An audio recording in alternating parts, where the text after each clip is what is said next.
giving you the real from A to Z surrounding the Dallas Cowboys.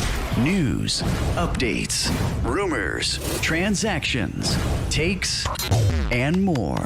So strap up, Cowboys Nation, and start your day off with A to Z Sports.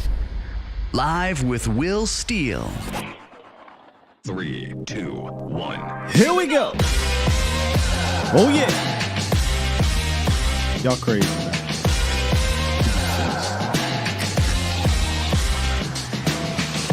Good morning, good people. Welcome to A to Z Sports Live. We're streaming live on YouTube. We on Facebook. And, of course, I am your host, Will Skywalker Steele. Boom!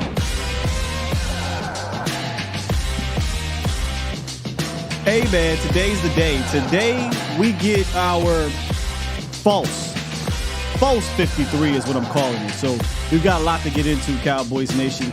I've got questions. I want you to give me answers. I'll give some of my own answers as well. But by 3 p.m. Central, 4 p.m. Eastern, the Cowboys will have to put together their first 53-man roster and make it official. About 95% of this thing, I think, is easy to figure out. It's that other 5% that we'll talk about. And I've got to get to the bottom of it. I got some things on my mind that I want to ask you guys. And there's 4 questions, and really there could be more, but I wanted to talk about these specific 4 questions that will pertain to the Cowboys roster. Also, in the roundup, Trey Lance is getting acclimated. We might have a plan, or we've been given some insight to the plan of what Trey Lance will be doing throughout the season to get ready if his number is indeed called at some point. So we'll get into that as well in the roundup. But what's good, Bomb Squad? Bomb Squad! I appreciate that, Oscar. I appreciate that. I saw in the chat somebody said, Sky, are you finished or you done? Look, me and Bro G, we straight, man. We straight. But I thought that was funny, and that's probably going to be a part of this thing moving forward. But Bro G, you cool, man. You cool with me, brother. It is what it is, right? But man, good show lined up for y'all today. In order to maybe get an idea about what we want to see or what may happen today, we kind of got to go back and look at what happened last year and see if maybe we can get an insight on what's going to happen. Because I'll tell you something right now, these gentlemen down here to the bottom left of me, they are some gymnasts. They are guys that make this roster dance, and I think they'll make this roster dance once again to get the guys on this first. I call it the false 53. On this false 53, and then we'll see what happens after that, man. But Oscar wants me to put it on the shirt. Maybe. We'll see. Phone line, it's already there. 351-999-3787. 351-999-3787 for those who can't see it. That is the phone line to call in. And we can continue to pick up the conversation from yesterday, of course. But today is cut down day, and we've already got a few guys that have been cut, according to reports, down here in Dallas. So we'll get into a few of those, and then that will lead me into the questions. The why would they do that questions that I have for you guys. So feel free to participate. Let's get into this thing. It's time! It's time! It's time! It's time! It's time! It is time for. It's time for the morning roundup. Round 'em up, boys. Let me talk to you. Let me talk to you, Cowboys Nation. So yesterday, Mike McCarthy did a conference call. Weird. I've never seen this post-COVID. Usually it's a presser, right? But whatever.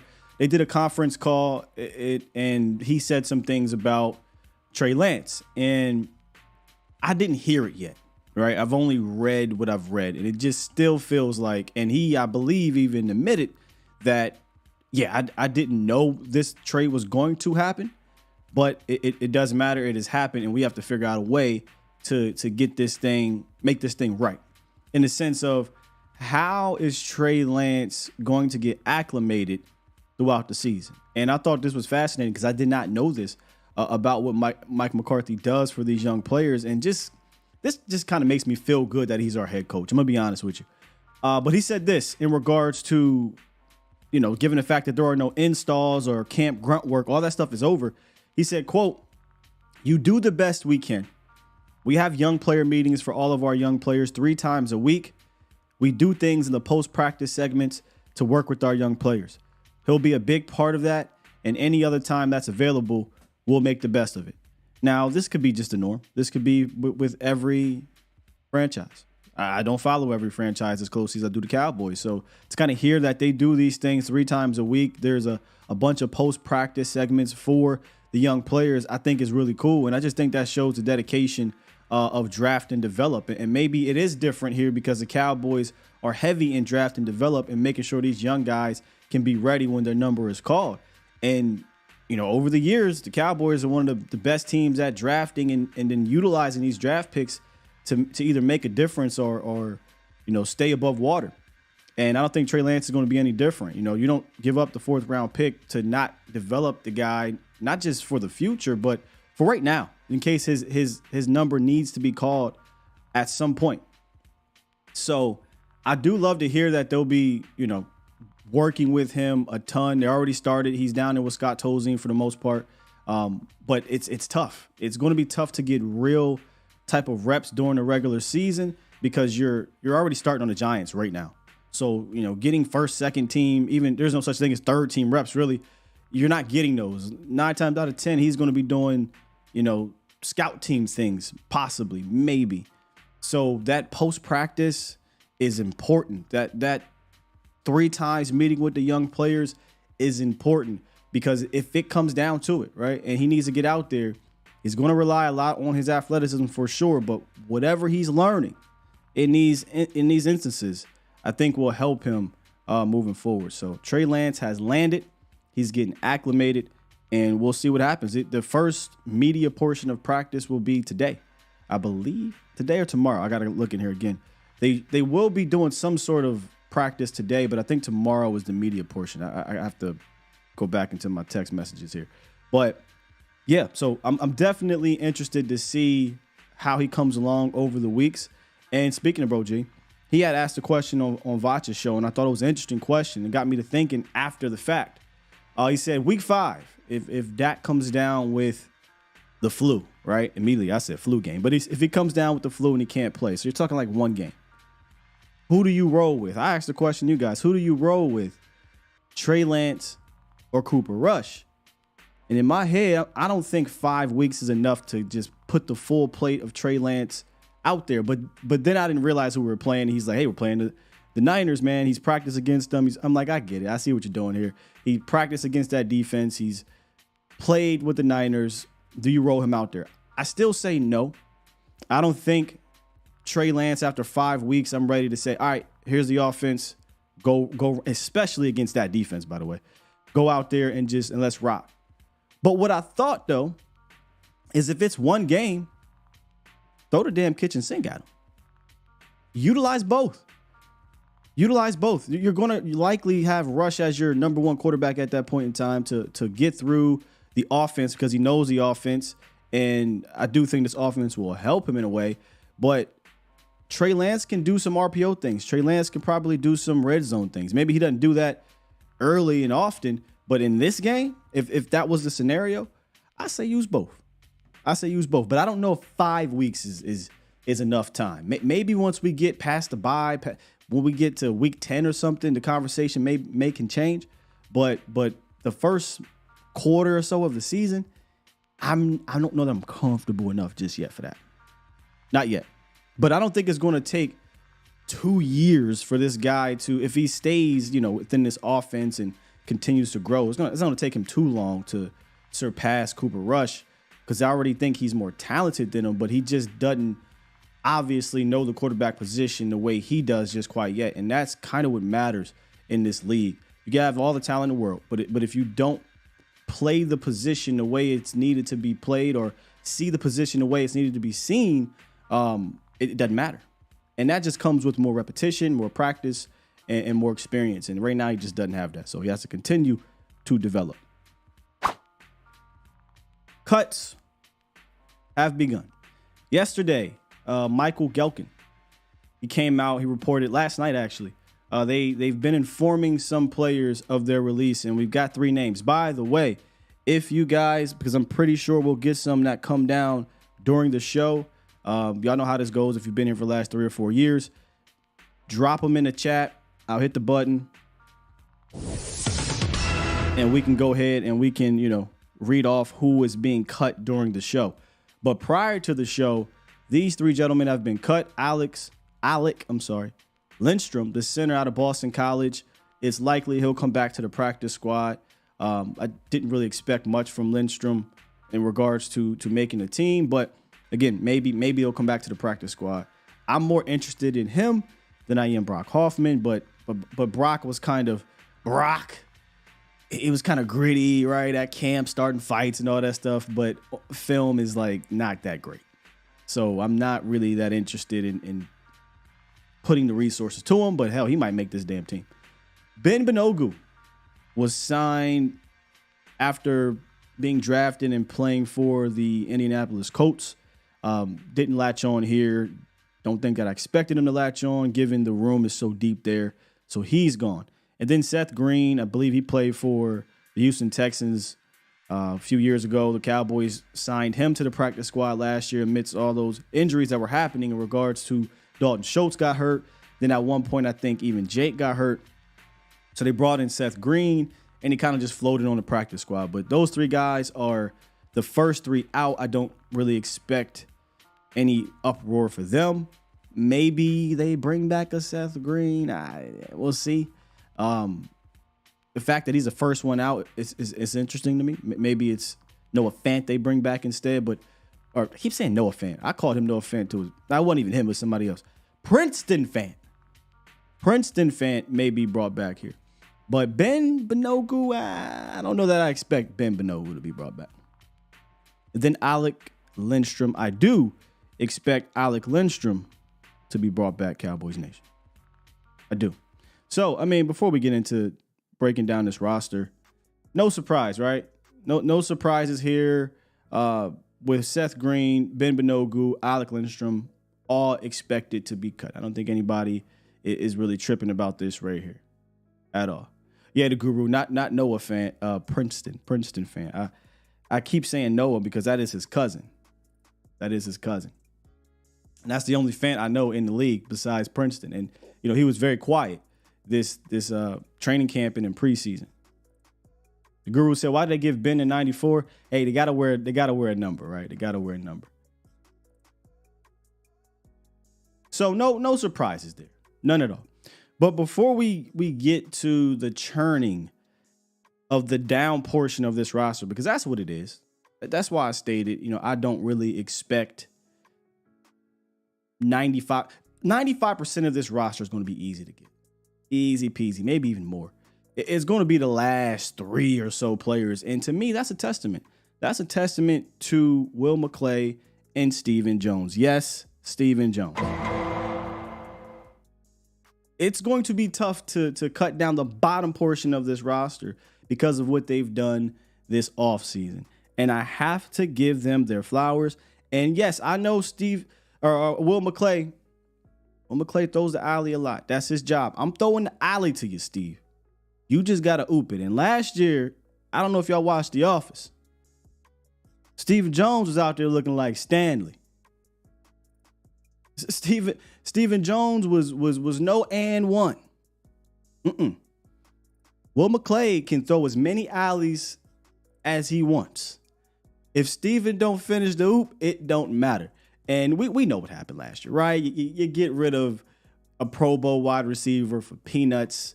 You replace him with scraps. We don't really take some of the depth serious with the team.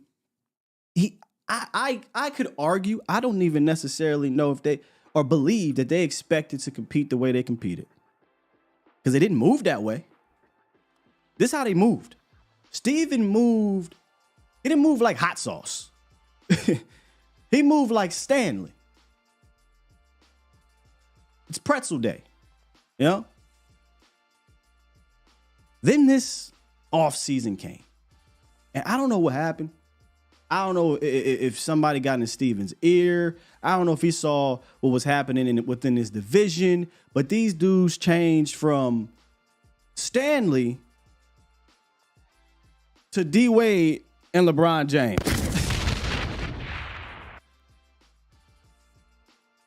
I mean, they were making good move after good move after good move. Not one. Not two, not three, not four, not five, not six, not seven. Hey, and when I say that, I really believe it. When I say that, I really believe it. I really believe it. They prioritized safety. Brought back Donovan Wilson, took care of Malik Hooker and J-Ron Curse. Knowing that you're going to bring back LVE, which they brought back LVE for the cheap, right? And I think that's good in its own right. You know, you got it for cheap, dirt cheap, honestly. They said, we can't just bring back LVE and not show up the front. They brought back Big Hank and drafted one of the top defensive tackles in the league in the first round. In the draft, I should say. Not to mention going out and making savvy trades for a Stephon Gilmore, a Brandon Cooks, who both are still playing at a high level. And they're already showing their worth, I think, on the field and off the field. Then you lock up your all-pro cornerback. And you come to terms with your all-world right guard, who neither of these guys didn't set the market. It's been a clinic, man. It's kind of been a clinic. And this is, and y'all know me. I don't got my button in here, but I will call out Steven's ass in a heartbeat. But when I see good things happening, especially the things that I kind of been asking for years, I've got to definitely give them their flowers. Steven has taken this alley and he has ooped. So I got to give them their kudos. You know what I'm saying? Yes, indeed. The amateur Photoshops are back, by the way. If you are new here, you just wait to Victory Mondays. You just wait, because the cookouts are fun. That's all I'm going to say. The cookouts are fun. Y'all got to be here for that. So with these guys, doing what they have done in this offseason via trades, via free agent signings and acquisitions and drafting or whatever, it's going to make making the team difficult. It's going to make the cuts, I should say.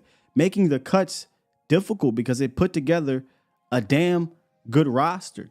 So I said this on Twitter. With so many players hitting the waiver wire or free agency, I'm just not pressed on who doesn't make the cut for the Cowboys. And a lot of that has to do with Dallas putting together about 95% or so of their roster to where we're talking about who's going to be the sixth wide receiver. That's the big talk.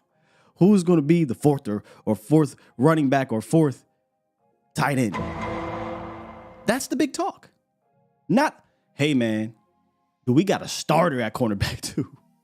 Do we got a starter at nickel? Do we got a starter at running back? Do we got a starter here or there?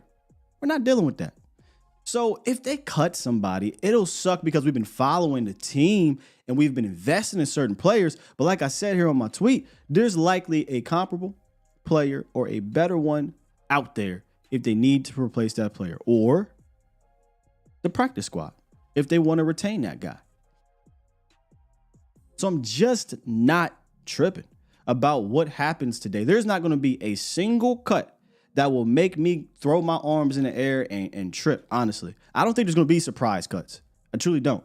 I think the cuts you'll see are kind of the names we've been talking about. And none of them are really, really that big of surprises. Now, if you want to say surprise, you could argue this name could be a surprise based off of how he played in the preseason. That's Kelvin Joseph. Right? That's Kelvin Joseph. Kelvin Joseph has kind of played, let's be real, he's performed in the preseason. That could be a quote-unquote surprise, but it wasn't a surprise 4 weeks ago. You know what I'm saying? And I don't think you're missing out much if he's not here. A surprise cut is you're cutting a contributor. You're cutting a rotational guy. That would be a surprise to me, and I don't know that we're really going to do that. Maybe Fowler. Maybe Fowler would be a surprise. I don't expect that. Fowler did not dress. I know there's people that have him off the roster. You got to understand, Fowler didn't dress, on Saturday. Now, unless they go to Fowler and say, hey, I'm giving you the wink, wink, come on back, but I don't necessarily see that happening. I think he'll be a part here. I don't think Neville Gallimore is a surprise. I think he's a guy that we've been talking about being cut if he gets cut. So I think a lot of this roster is good to go. So Will McClay, Stephen Jones. Not 2, not 3, not 4, not 5, not 6, not 7. Hey. And when I say that, I really believe it. They've been making a lot of moves, right? But these guys are gymnasts. They did some roster gymnastics last year, Cowboys Nation. And if we jump into what the false 53 looked like last year, it was weird. I mean, I've seen them do things last year that I don't recall them ever doing. But that's what they do. They do these roster gymnastic things. And one of them, y'all realize we carried 8 wide receivers on the false 53? Now, obviously, a couple of those guys did not start the season.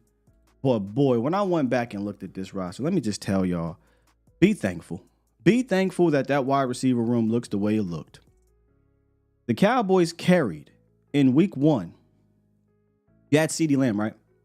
Michael Gallup, who did not suit up for another 3 more weeks. And obviously, we know how Michael Gallup felt from a physical standpoint and mental standpoint. He was not even there. But week 1, he didn't even play. Jalen Tolbert, who didn't know how to line up at that point. Noah Brown, who ended up being your wide receiver 2 all year. Dennis Houston. Simi Fehoko. Kevontae Turpin. James and Sayed Whitney. Shouts out to you, Law. Washington. Oh, my God. What a night and day difference this is going to be come week 1. You're not going to have wide receivers that you got to get on here to IR. You're not going to have wide receivers that think about this for a second. Last year, CeeDee Lamb was the only dude to line up week 1 and catch a damn touchdown pass in the league. That's crazy. That's crazy. But they carried 8 wide receivers last year, 1 quarterback. Maybe they do the same thing again this year in regards to Cooper Rush, giving the wink, wink, but to make sure somebody else gets on here. But I don't know. I don't know that we see that anymore. 2-year deal he's got. I don't think they're going to do that. So I don't think you'll see 1 quarterback being carried to the false 53. 3 tight ends. I say 3 tight ends because we've been talking about the 4 tight ends, right? But there's also that possibility and it's Sean McEwen we're talking about here, that they cut a Sean McEwen and say, hey, we'll put you through waivers again, and if you clear waivers, we'll bring you back to the practice squad. That's what happened last year, and they called him up a bunch of times, and then by the time it was, the 4th to go, because here's how it works on the practice squad. You can call a veteran up 3 different times, or any player really, 3 different times without it counting against your 53. But that 4th time, you have to sign him to the roster. So they could theoretically do that same thing again and see how the beginning of the season plays out. They carried 1 specialist, Brian Anger. They cut McQuaid, they cut the kicker, and they just brought those guys back. I think they put them on the practice squad, called them up till it was time to sign them. So a lot of roster gymnastics on that side of the ball. Running back as well. They only carried 3, not 4. I don't know that they'll do 4 again this year, especially when the roster is tougher. I can't see 4 running backs anymore, even though a couple weeks ago I was like, hey, man, they might do 4 running backs until we got the pads on and the game started being played. And it was like, okay, look, these guys have separated themselves. The top 3 are the top 3, and the 4th guy is likely going to be on the practice squad. 6 linebackers last year. 6. I've seen 53s with less, and we'll talk about that with some of my questions. Thought that was interesting. Now, they counted Micah Parsons, but even then, if you say, okay, 5, I've seen some with less than that, and we'll get to that. And then they carried 5 DTs, and the reason why I put this up here is because John Ridgeway was a part of that. Tristan Hill, Q, Neville, and Osa. Well, hold on, we talk about receivers. I don't think we're giving enough credit to what the hell the defensive tackle looked like. heading into this year. Osa, Neville, Q, Tristan Hill, and John Ridgeway were your tackles last year, ladies and gentlemen. You're going into this season with Big Hank, year 3 Osa, and no knock on Osa, by the way, from last year. He played well. Year 3 Osa. Mozzie Smith, your first round pick, or your top 3. Last year, your top 3 consisted of Osa, Neville, and Bo. So they carried 5 DTs last year. I've seen some 53s with 4. So last year's false 53 had a lot of weird things going on. I don't know that we're going to see as many weird things one quarterback. I don't think you see that. Maybe one specialist. Maybe. We'll see.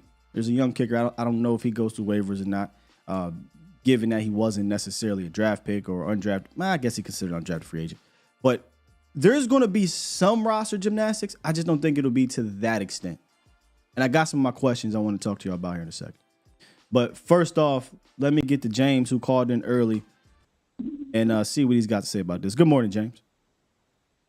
Hey, how are you, man? I'm good, man. How are you doing? I had to turn my video of you down, so I didn't say nothing right away. Forgive me for that. How are you this morning, man? You good? Yes, sir. Yeah, yes, me sir. too. I'm excited. I'm getting ready for this. Okay, well, I was wondering. I was just before I ask you my question. I'm not real good at how cuts go or whatever. I never really got into that, but okay. I will say this though. I think there will be some surprise cuts today where you scratch your head and you go, "Wow, why did that guy make the team and that guy didn't?" So I think, unfortunately, when you got a roster full of so many stars, unfortunately, I think it's going to be that way. So I don't know how to really best answer your question. Would you consider that a surprise? That's kind of what I was getting at earlier. Like, I don't know that I'm going to be surprised if a lot of these down roster guys don't make the cut because of how, like you said, how deep the roster is. Maybe I don't know what the word would be. I don't have the word, but I don't know that anything will surprise me unless there's a legitimate rotational guy that gets cut that I didn't see coming. Like I said, like a Dante Fowler. That would surprise me. I just don't expect that to happen. Right. Yeah, and I think the question I did have for you, Will, was this. I actually like, I think his name is pronounced Yanway Thomas, I think. Did I pronounce his name correctly? Wanye, yeah. Okay, I like him. What do you think about him? Do you think he makes this roster? I do. We talked about this, I think, before the game. And we were kind of throwing around the what happens if Israel Mukuamu, right? But I think they'll carry 6. I think they'll carry 6 safeties. And possibly go light at linebacker again. We'll get to that. But I think Wanye has made this team. No doubt about it. Yeah, because I think he could also this is just me. I mean, I think he kind of has the size and athleticism. He could play maybe some linebacker if he was needed to, you think? Me personally, no. I think he's a roof guy. But they all have to go in a box at some point, right? And he shows some physicality. Right. He goes like 6'1", I think 205. That's an extremely light linebacker. Yeah. Same thing with Marquise Bell. He's 6'3", about 205. That's really, really light. But in today's game, there's a lot of the big nickel happening. But when we think big nickel, right, like DeMarvion Overshown could do so many different things. He could do linebacker things, at 6'4". He's definitely going to be missed because I really loved Overshown. Overshown was solid. I was just envisioning him and Damone Clark on the field at the same time, in games. And when he went down, I was like, oh, shoot. Yeah, the J-Ron, he's got the size to do it too. But I like Wanye on the roof. He made a play last week against the Raiders and he did it also in against Jacksonville, where you see that kind of headiness at free safety. And y'all know I love safety play, man. Because there's a lot of times on the film where it's not a highlight play, man, but he cuts off that window based off of his reaction to the quarterback or reaction to the routes. And he's done that very well, I think, in this preseason. And not just the preseason, bro. Once the safeties went down, Izzy got hurt early, Dono went down, Wanye stepped up immediately at practice. Yeah. And he's carried it over into the preseason. So I think he's earned his way on this roster. I think he did too. So other than that, man, that's pretty much all I got. It was short and simple. I just wanted to get on here and just throw my 5 cents out there real quick, so that way, you don't have to be out here for 3 hours like you did yesterday. And for yesterday, for being out there that long, man, Sky, God bless you, man, because that was a long show. It was. But you know what they say is like, you don't really understand time when you're having fun. It flies by when you're having fun. And we were having some good conversations. It's always fun with you and Voss Lombardi, man. It's always fun with you or with you and him. So either way, man. So anyway, good show. I like what you do. Keep going, and hey, man, let's give him hell this year. Indeed, brother. Thank you, James. All right, thanks, man. Yeah, I'm big on Wanye. Slim said Marquise is up to 217. That's if Marquise put on 15 pounds this year, that's impressive. That's a lot. I don't know. I'm just going off of what he's listed on the Cowboys site. But if he's up to 217, I think he has to get bigger if you're going to play linebacker things. So I'm still that is light in the ass, man. And seeing him kind of play some of the linebacker role in preseason, boy, he's got to play it, right? Like he's got to get the reps and whatnot at the position, and you can hear it in him. Hey, man, I don't know what the hell I'm doing out here these run fits, but I got to figure it out. I have to figure out these run fits. My only concern is, are we ready to rely on him figuring it out on the fly in important games? Which has me wondering if they elect to go grab an actual linebacker. If they don't keep 5 or 6 linebackers, will they go out and get a linebacker during cutdowns? So let me get to my questions, and we'll get to the chat. I'm gonna work to the middle. We're talking linebacker, so let me just talk linebacker. I got right there light at linebacker. Last year they won 6. If you count Micah, I think that's cheating. They don't really play Micah there, so they want 5. I've seen 53s where they only have 4. And I'm just a little bit perplexed, right? If you're going to go 4 linebackers here, and I'll ask you this question. If you're going to go 4 linebackers here, are you looking into the cut downs? Are you looking into free agency to bring in another backer? Or are you just saying, hey, look, man, we just going to roll with a safety? And if LVE or Damone Clark goes down, you're just going to ask Micah to go back and do linebacker things. I think it's an interesting thought. It's something to think about. I get we're a lot of big nickel. I get it. 100%. But at the same time, you need guys to be able to do linebacker things, man. And LVE is known to get dinged up. You don't want your young buck and Clark. I think Clark is going to be phenomenal this year. But if something were to happen to both of those guys or one of those guys, then what? So I personally would love for them to, if you're not into a Devin Harper, if you're not into Jabril Cox, who are the other guys behind the top 2, which is crazy to think right now, is really Jabril Cox and Devin Harper. is LVE, Damone Clark, and then Jabril Cox, Devin Harper. That makes me squirming a little bit. But the depth is already questioned, so now we're going to go lighter. We're going to cut one of them or both of them or whatever and go lighter. I did see Christian Kirksey. I saw that. I was surprised he was available. We got our resident hater in the building who happens to be a undercover Cowboy fan and masquerading as a Texan fan. I bet you he probably couldn't give you nothing on Christian Kirksey, so ain't no even reason to ask. He probably don't know who Christian Kirksey is, so we just going to ignore that. I like Christian Kirksey at when he was with the Browns. So I wonder what the situation is with him. But I'm all about bringing in one of these veteran linebackers to further improve your depth. Deion Jones cut. I've got some more info on Deion Jones. I don't think that's going to happen. And it's not really him per se, but I didn't realize there was an issue between Deion and Dan in the sense of that just didn't work out. So I don't think Deion, unless things change. Hey, we're years, down the line now. Neither of these guys are what they were before, so maybe things change. But there seemed to be these guys weren't on the same page. So I'm definitely still in the market to grab me one. All right, let's go back to the top. Will the 2023 draft picks be cut? Now, not all of them, right? Clearly. But I had to ask this question because This team values their draft picks. And for a long time, I mean, I can't remember the last time, but they just don't cut their draft picks during the 53 cut down. It just doesn't happen.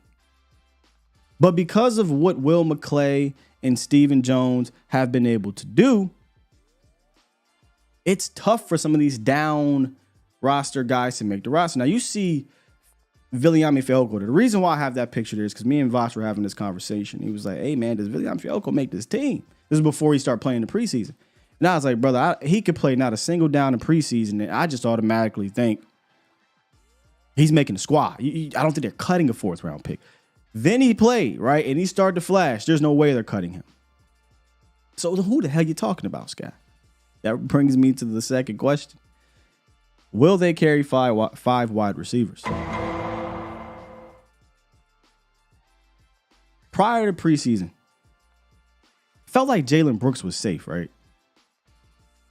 It felt like Jalen Brooks was going to make this team. There was a lot of upside. There was a lot of excitement, I should say, at camp. It was like, yeah, he's a 6 guy. And the pads come on out there in preseason, and we get out there, and it doesn't quite translate into the games. Right? 8 targets, 3 receptions, 22 yards, and the film isn't as fun as camp. The film kind of shows, maybe this is why he was a 7th round pick. Maybe we shouldn't ignore a 4.7 at 200 and some pounds, right? Like maybe we probably should slow down a bit, allow him to develop here and see if he can win in different ways, because he's not going to out athlete you, right? So did we jump the gun a bit on Jalen Brooks? Probably, right? But he a draft pick. You know what I'm saying? He's a draft pick. And if I look at the wide receiver room, if we go look at this depth chart real quick, and I don't know if y'all going to be able to see this very well. But you look at the depth chart, and obviously you got CeeDee Lamb, Brandon Cooks, Michael Gallup. Those are your guys, right? Jalen Tolbert, Kevontae Turpin, locked. That's 5 right there, locked. And guess what? All 5 of these guys are going to be able to do something for you. They're going to be able to do and provide something for you right now that you can throw them out there and say, I can count on you to do something. Now, not everybody that makes a 53 is going to be able to do that, so they have to contribute, special teams, things like that. So the question, and we play this game a whole lot on Voches. Jalen Brooks, Isaiah Land. Jalen Brooks, Bronco Nagurski. Right? Jalen Brooks, and if you know what I'm talking about, we're talking about the NDSU kid. Jalen Brooks, let me see here. Let me see. Villian, you ain't gonna really say Villy. We ain't gonna say that. Villian ain't gonna be here. We know that. Jalen Brooks, one of these linebackers. Devin Harper, Jabril. Like, so you're gonna play these games. You're gonna play these games with a Jalen Brooks. And if it wasn't for the draft status, let me ask y'all that question. If it wasn't for Jalen Brooks' draft status, would you be okay with sending him through the waivers? Or would you say, hey, no, there's no way, right? Like, we got to keep Jalen Brooks. He just has this trait or these traits that just have to be here. You know, so these are just questions. These are just questions that I'm asking myself, like, maybe I do sacrifice. If I want to get an Isaiah Land on this roster, if I want to get one of these undrafted guys on this roster, a Hunter Lipke or what have you, do I sacrifice a draft pick for the first time in a long time? Granted, it's a 7th round draft pick, but it is what it is. T-Dub says Brooks not making it. Too many wide receivers out there. Steph asked, would Fehoko not be stashable? He'll go through waivers. And that's the thing about, again, I go back to this. About 1,184 players potentially could be put on waivers, y'all. There'll be semis out there. There'll be Bronco Nagurski's out there. There'll be Jalen Brooks out. I am not pressed for any of these dudes. There will be guys out there. The only one that I might be like, you know what, there's a traits to this guy that I don't really think you should be cutting him, and that's Isaiah Land. Like, there's obviously pass rushing traits that you say, okay, I've seen it. I've seen these traits that he can be at the very least a rotational pass rusher that we can build upon over the next 3 seasons. Everybody else, I think there's a comparable player out there, if not a better player out there. But I also have to understand, as Cowboy fans, we only are watching these dudes, right? So we're going to be attached to our pet cats. We're going to be attached to, the Jalen Brooks that we've been watching, the Moreno Croppers, the Hunter Lipkes of the world. We can't let these guys go. I promise you, there's a bunch of Hunter Lipkes out. There's probably better players than Hunter Lipke. I promise you, there's probably better players out there than Jalen Brooks. But we invested a draft pick. We've invested our time and emotion into these dudes. So nothing will really, maybe the Land. Maybe that's the one. But not, other than that, nothing else is going to shock me here or make me feel like, oh my God, I can't believe we've done this. I can't believe you've done this. Like, I'm not going to say that, I don't think. All right. We tackled the light linebacker question. Will ouch be enough? In years past, and that's why I always used to hit him with the, hey, dog, your ankle hurt? Nah, coach, I'm good. Nah, your ankle hurt. IR. There were some players you saw that with. I think Devin Harper might have been one of those guys last year. We've seen that with some other guys in years past. But will ouch be enough for certain players, specifically Nashawn Wright? Nashawn Wright, he was battling in camp. He wasn't having a quiet camp. We won some, he lost some, but he was battling. We talk about quiet camps a lot, right? Loud camp. He was having a loud one. But I still thought he needed to play, right? I thought he needed to get some preseason snaps just to kind of supplant or to establish himself on this roster as a guy. I'm planting my flag. I am going to be cornerback 6'5", whatever it may be, right? But he got hurt. And he's been out ever since. And when he was out, somebody else stepped up. Obviously, that somebody is Kelvin Joseph. Kelvin Joseph has played much better this preseason than he has in years past. And I think he's played enough to make it a conversation, because it wasn't a conversation to me.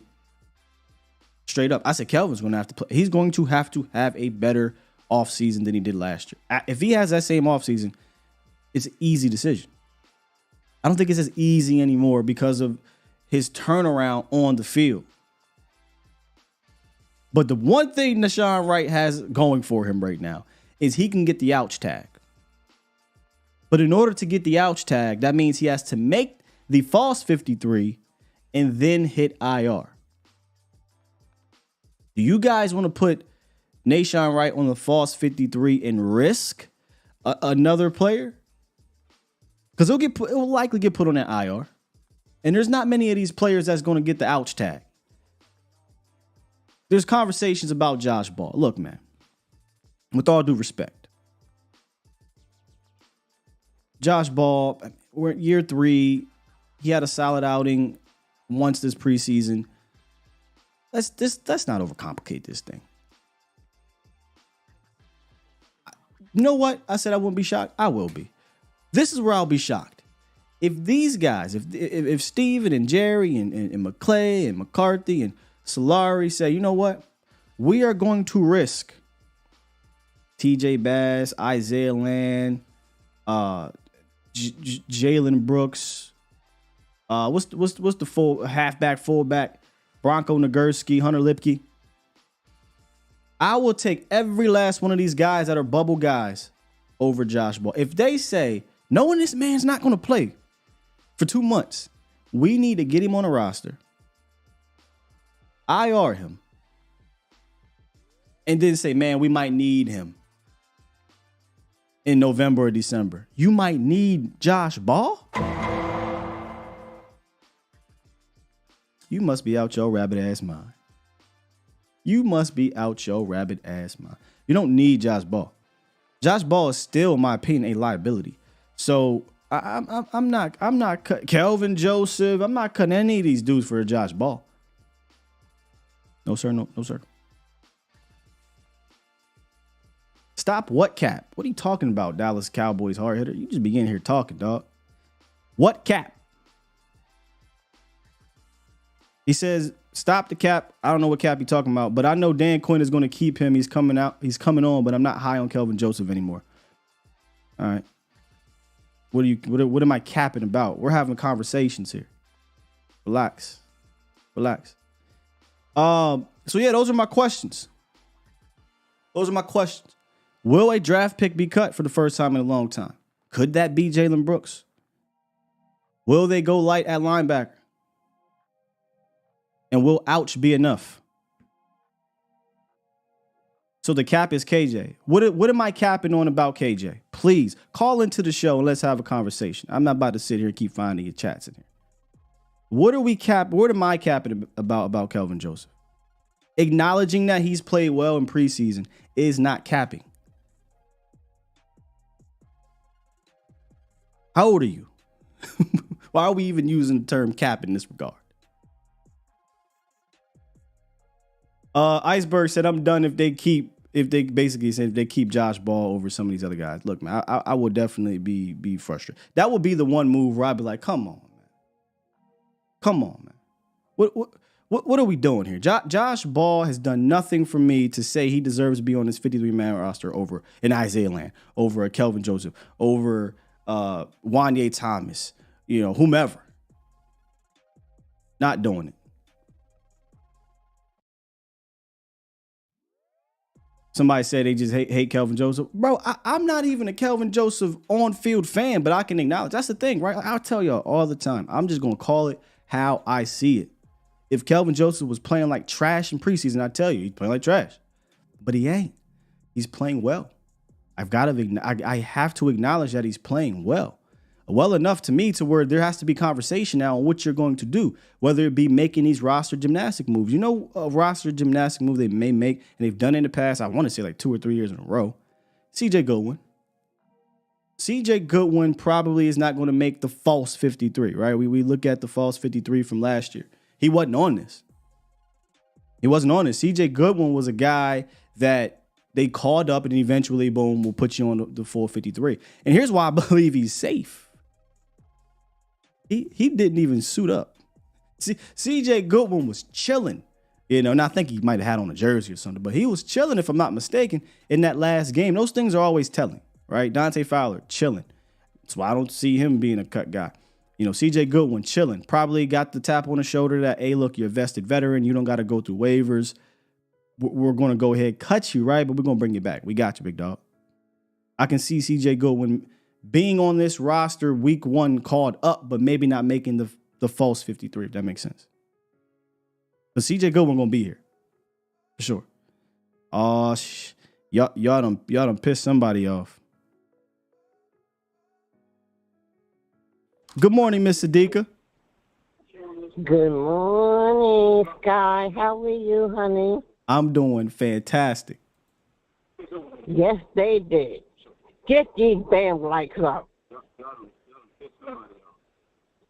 892 people in this damn room, only 197 lights? What the hell is going on? Hey, look, tell him, Mr. Digger. Let him know. See, y'all been good lately. Not today. What the hell is going on? Today's a big day. Let me go look. Let me go see what's happening in here. Where we at? Let me go on. Let me go on my YouTube. How many likes we got, Miss Sadiqa? I got 240. 259. They just slide up.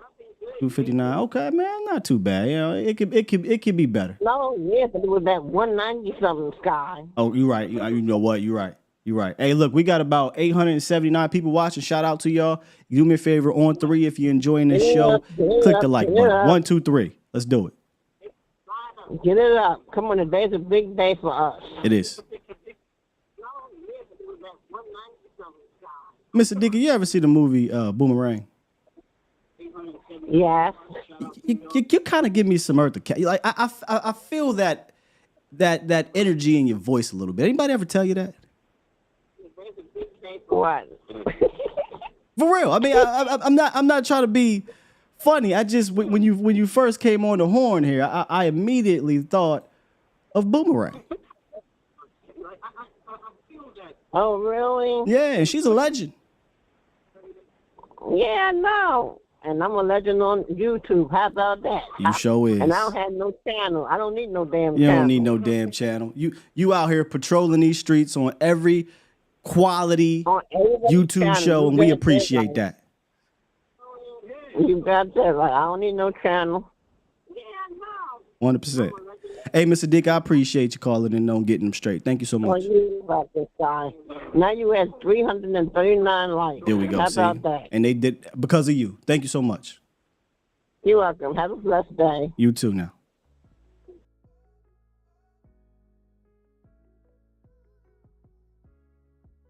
Oh, she talking about Professor O. She said something about the round table. Am I wrong? I did that in the most respectful way because she did sound like her. Right away. All I heard was I guess. Somebody said Marcus, darling.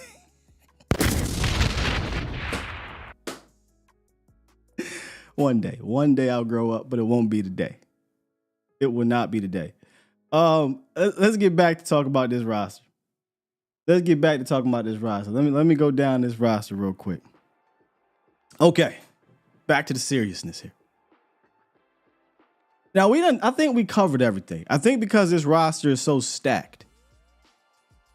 Again, there won't be too many surprises. But let me try to pick you guys' brains.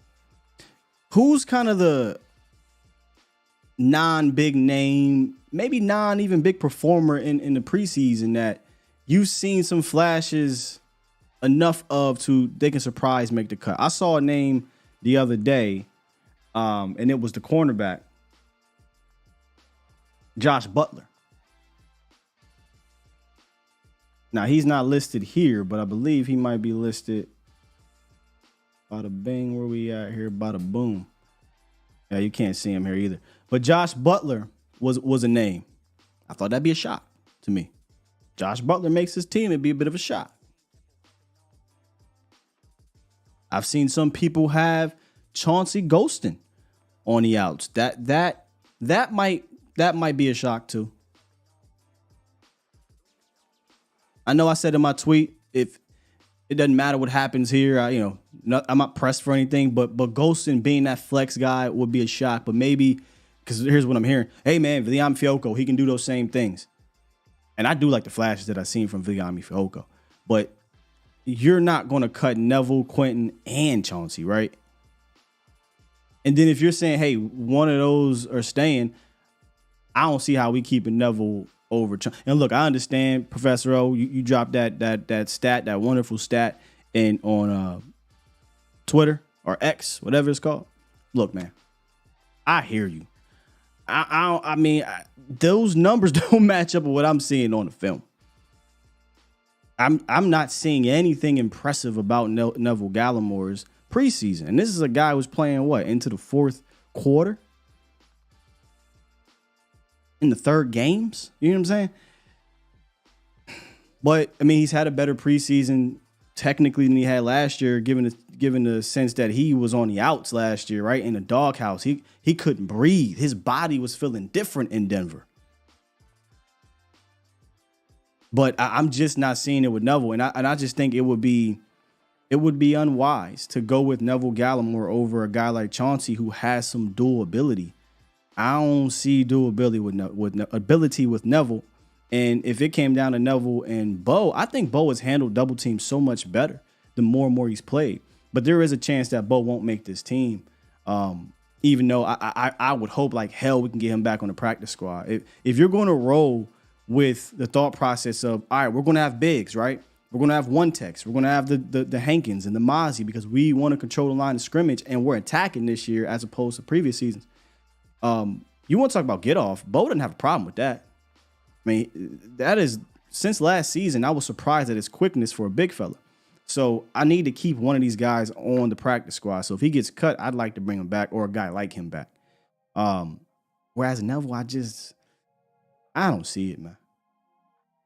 I just don't see it. Maybe it's the 4th round pick pedigree that keeps him around. He's a try-hard guy, no doubt about it. I think that's one thing you'll see on the film is that he is working his ass off every play, but it's just like he's moving in sand. He can't quite detach from these linemen. He's not a pass rushing threat that I thought he was going to be. And I don't think he's a big enough body to be a threat in the run game, although, salute to you, Professor O, and the stats. It looked like he performed well out when he was out there, you know? So from a number standpoint, like when Neville was out there, they ran for this amount of yards, and when he wasn't out there, type of thing. But then I go and watch, and I'm just like, what is he doing? You know, it's not him that's causing these things. So it's another guy, not quite Josh Ball, right? Like if Josh Ball makes the team over somebody else, I'm gonna be like, come on, this is outrageous. This is egregious. This is outrageous. If Neville Gallimore makes the team, I'm gonna be like, over Isaiah Land or somebody. Like, yeah, I don't like that. But I get the fact that you go look at the defensive tackle depth chart. Theoretically speaking here, behind Osa, there is really no true 3 tech. You got Golston, who can do some 5 tech defense end things and 3 tech things, right? But he's not a true and true 3. You got Neville, who we don't know what Neville is, man. He was 3 tech, and he has to do. It was 1 tech, has to do both, has to do 3. He just Neville just is there, right? So there's really no true backup 3. So maybe they just say, look, we got to keep him around because of him being a 3 tech body, but I don't think he plays in that way. So a lot of tweeners or a lot of kind of versatile guys, and that's the name of the game for our defense, right? Viliami Fehoko, Chauncey Golston, Osa moves around, obviously the Micahs of the world and whatnot. It's all about versatility, and I don't know that Neville provides that. That's all. Mike says, can you consider Hank a 3 tech? Nah. Hank is going to play a lot of nose. He's going to shade and be a 1. That's what Hank is going to be. And until because I do think Mozzie has the athleticism to definitely crash down the line of scrimmage, shading like a 3, but he's got to work on the get off. That's the one thing that I didn't take into account was that get off is not where it needs to be to see significant 3 tech type of duties. Now, things might change when he out there with Hank and D-Law and he's out there with Micah and they get to line of scrimmage and they just like, look, we just going to take our chances with the rookie. We can't allow these other guys to wreck shop. So, excuse me.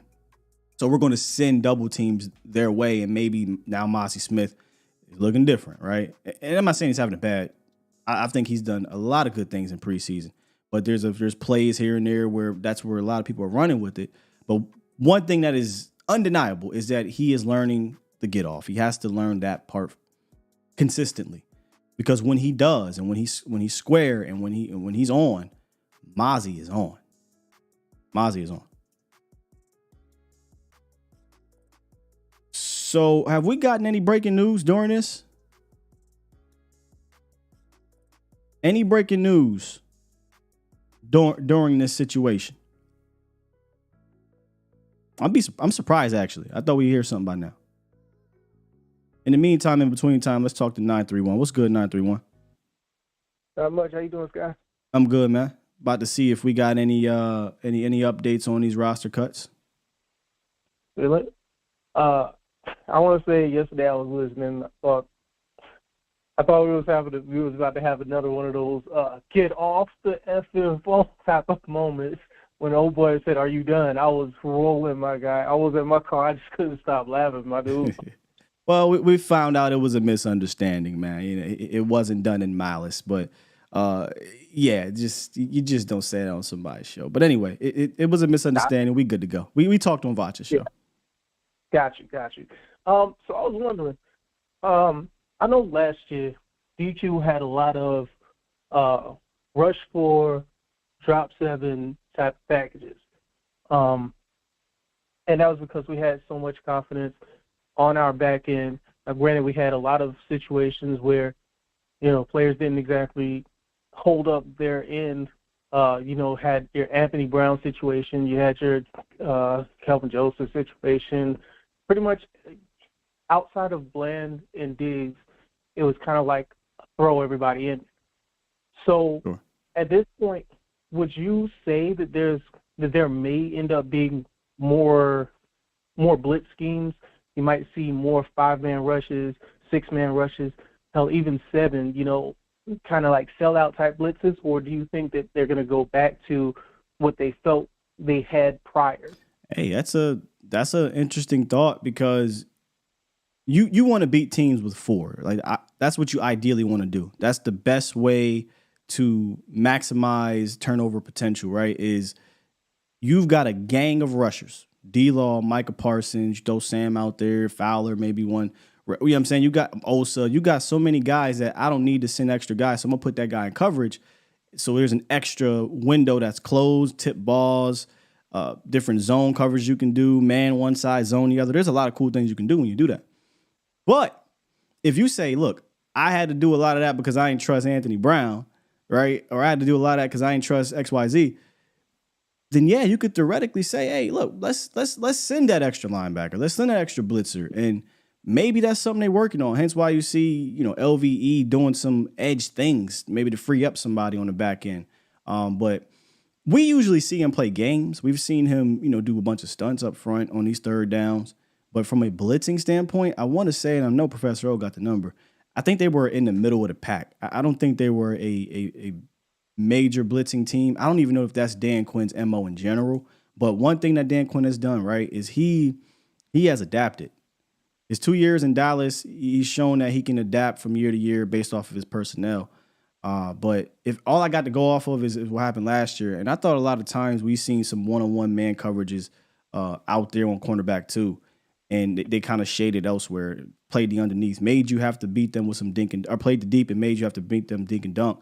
Problem is, when they attacked, cornerback two, Kelvin Joseph, Nashawn Wright, whoever it was successful a lot. But I don't think that's going to be the case this year, bro. So, good question. I don't know if they'll blitz a lot. I don't. I'm thinking I would like to say that I would like to see something. You know how we always talk about NASCAR package. What if they had something that was like, I don't know what you would call it, like a big boy package where you have Hank, Bo, and Mozzie in at the same time, and then you can bring somebody from, 2 different portions within that. They like did. Whether it's, you're blitzing from the B gap and outside or something like that. Do you think that's a possibility? They did. They did that at camp. They had that exact lineup you're talking about. Hankins, Mozzie, and Bo. There was a lineup. And that's why, I'm not saying shock, but I thought Bo, there was some value to Bo being on this team, especially if you're trying to stop the run and you get into these 3rd and 1 situations or whatever. And you think about those 2 dudes, man. That's about 1,000 pounds of men in the middle of that lineup. You can go ahead and do the tush push rugby ball thing if you want. It's going to be hard to move those guys, right? So I think there's something to having Bo on this team, even if it's a practice squad or somebody like Bo. Maybe if it's not Bo in general, people are out on Bo. That's fine. Somebody like Bo on this team. So yeah, I can see them coming out in those packages. Now this won't be like 1st and 10, 3rd and 8 type of situations. These will be goal line, 4th down and short, 3rd and short type of situations. And in those cases, you're looking at run defense, right? You're not really thinking about blitzing from a pass rush standpoint. Yeah, I was actually kind of thinking of from a pass rush standpoint, just like throwing the ball, sir. The reason why I say that is because I think that in that type of situation, if you were to do something like that from a pass perspective, you would end up having to do that, but then you'd have to bring in 6 DBs. I think that's how that would actually have to work. You'd have to have something like a 5-man, See, that's like the let me ask you Waffle this. House formation. If if you're talking about you want to bring those guys out during a pass rush formation, I'll just keep it simple. What is a more effective pass rush lineup? And I won't cheat too much. I'll actually try to make it a little bit more difficult for you. Sam Williams, D-Law, Micah Parsons, and well, actually this is cheating. Sam Williams, D-Law, Micah Parsons, and Dante Fowler. Screw it. I'm just going to just say that lineup. Or Micah Parsons, Big Bo, Mozzie Smith, and Quentin Bohanna in pass rush situation. I mean, yeah, you would go with, formation A typically. But I think I'm just saying, like, it would definitely. I mean, it would definitely seem like something different, like in order to, like, especially like if you don't get no push, because that's one thing that I've noticed, and this is something like from watching a shit ton of like the films over like what happened last year, especially something from Baldy he was talking about. Right. Micah was always the first to the ball, and nobody else seemed to want to like catch up with him. Like if they found a way to, get Mike off their ankles or whatever, and he didn't get that full impact, they could step up and they're gone. There's nothing else. Like there was no pursuit, there was no collapsing of the pocket, there was no push up front, like in the middle. It was just right. Well, I'm giving you the NASCAR package because I'm just trying to take this to the extreme. You're saying pass rush formation. I'm trying to do this in the most polite way possible. There's not. I personally am never in any world. In any world, am I putting out Bohanna, Mozzie Smith, and Hankins in a pass rush situation? Like, and if it's 3rd and 8, can I ask you why would you're saying because they can push the pocket? I'm saying because like I believe that it would eat up people. Like I feel like since we were speaking about in the early portion, everybody was saying, Mozzie didn't have pass rush moves, but I feel like Mozzie can actually be a pass rush. Like, sure. I don't know, so just put one of them out there to push the pocket. So do you think that, do you think that it could be like a Hankins and Mozzie type of situation, and then still have D-Law and Sam on? I 100% think you will see situations where that is. Maybe in first down situations where there's the threat of running. But I'm just going off of what you're saying, like pure pass rush. I just cannot ever fathom that because you're taking off your best pass rushers for guys that don't do pass rushing very well. That's not even in a wheelhouse, right? But if one of them, if you want to get some push, right? That's why I was kind of high on Mozzie Smith. If he had to stay out there because he can push a guy, we've seen him do it. He can just flat out just drive a guy to the back. I've seen Hankins do it. We've seen him do it in the 49ers game. Hankins out there with those other guys, he's gotten pushed. When you go look at what Baldy was talking about, go look at the beginning of the year. Again, I go look at this lineup. The only pass rush guy you had out there was Osa. And Osa was getting busy. But when Osa couldn't, go out there, got to take a breather, who was coming in there? Neville Gallimore, right? Quentin Bohanna. Guys who aren't going to get much pass rush push. So, yeah, it's going to look like, hey, man, we can't get anywhere, right? But when you put out the NASCAR package, I mean, it was causing hell at the beginning of the season. Now, in the back end of the season, teams adjusted. Teams said, oh, I done found a scrub. I don't have to sit back here for 5 seconds. I can get the ball out quick because your cornerback, too, can't do nothing about it. You know what I'm saying? You weren't getting coverage sacks anymore. It became a mess. And that's why I think you've seen the sacks go down, but the pressures continue to stay around because you've got other guys causing pressure, but quarterbacks, kind of like you said, step up. So I don't necessarily think they'll have that comfort to start the season because you're going to have a wave of Mozzie, Osa, and Hankins to kind of give you that push if teams elect to pass the ball with those guys in there with your other pass rusher guys. So I know I get what you're saying. I agree. It'd be nice to have one of those guys in there get that push or get that pressure from the middle, just not all three. I think all three is overkill. And if that is your lineup, you know what I'm going to do? I'm going no huddle. And I'm just going to say, oh, you keeping these elephants out there? Hey, back on the ball. Because about 3 plays of no huddle, boy, they're going to be at the line of scrimmage huffing and puffing. Huffing and puffing, Yeah. I definitely appreciate it because like that was something I was thinking about for a hot minute. Because like I was like, well, what do you do to circumvent that situation to where you can actually get that punch in the middle, so that way quarterbacks can't just say, all right, let me move, let me matador this situation and then make my way out. Because that's what we're going to be looking at whenever we play the Jalen Hurtses, the Daniel Joneses, whenever we play, those mobile quarterbacks. So I definitely appreciate you taking the call and sure. Good stuff, like with the fan situation, good situation. Y'all doing what y'all supposed to, man. I appreciate it, and we as Cowboys fans, we appreciate all of this content and what y'all doing to make sure that we stay interactive with y'all. And man, it's just a good look, my guy. For sure, man. A fantastic question, and I love the scenario. And honestly, I'd actually agree with you, just not that lineup. So, good talk. Yeah, have a good one. That was an issue last year. The middle of the pocket, not named Osa. And Osa, again, the one thing that I didn't like about how he was used a lot, and it sounds weird because it kind of, you can use Osa in this way as a strength because of his athleticism, quickness, and things like that. But it's that, running games, the ET stunts, you're going to do that. Dan is damn sure going to do it. That's in his wheelhouse. The Cowboys did it in like a top 5 rate, I think, if not number 1. But I think Osa can get busy just beating his guy. When he's out there with Hank and he's out there with D-Law and he's out there with Micah, he's going to get those one-on-ones to beat his guy getting upfield, and as opposed to kind of reacting. He's reading and then reacting. He's just going to go, right? So I think Osa has a chance, like I said, to get you 6 sacks this year. Meaningful ones. Because if you're getting sacks from the interior, that's heavy. That's heavy. So, like the thought process, just not all 3 on passing downs, but on run downs, yeah. Hell yeah, I'm down for it. Hey, Blizzard, Osa is one big muscle. Straight up.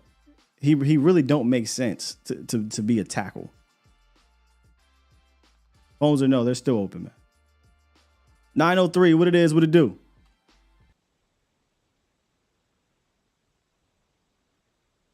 (903), you live? Hey. Here we go. Hey, Sky. What's up with you?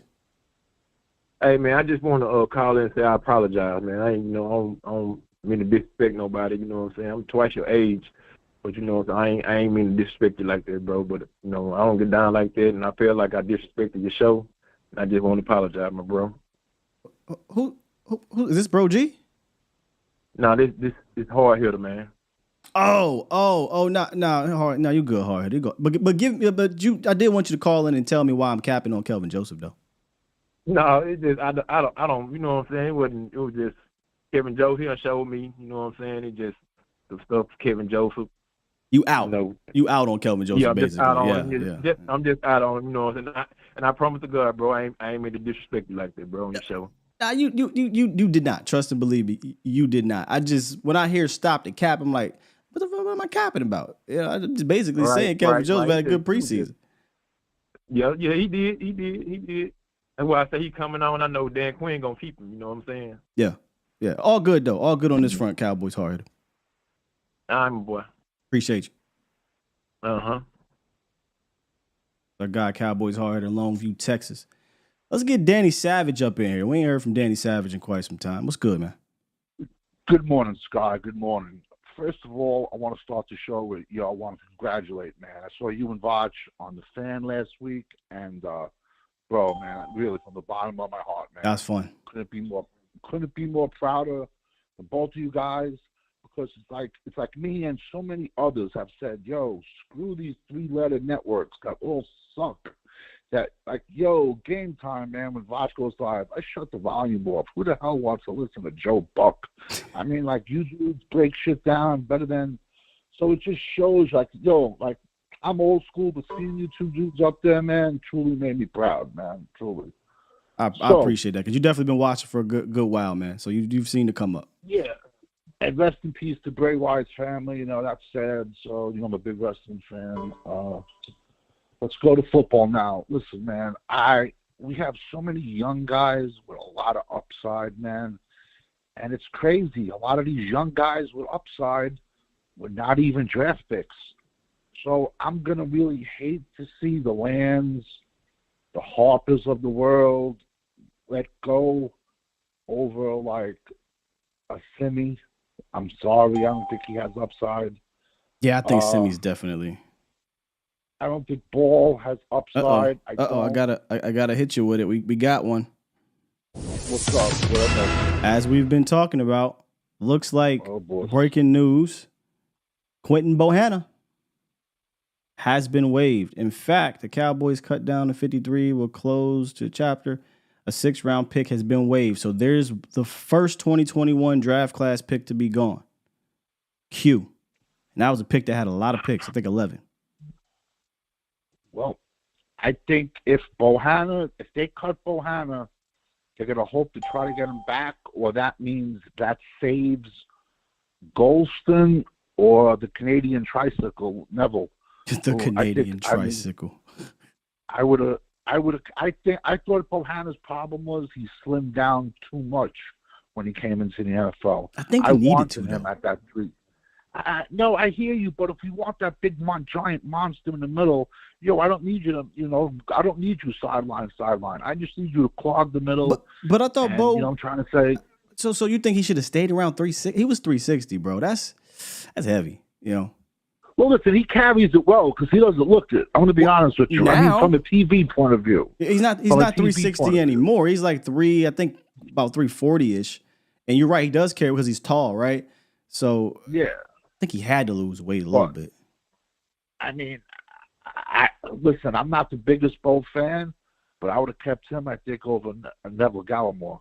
Well, we're going to see. Maybe Neville won't be around here either, so we'll see.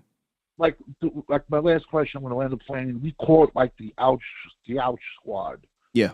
Why couldn't the ouch squad have been done 3-4 weeks ago to stash these guys for next year? Draft day weekend, we all knew Haku needed to put on 40 pounds to be a monster for next year. I love that nickname. I call him Haku because he's a giant. He's a giant Tongan.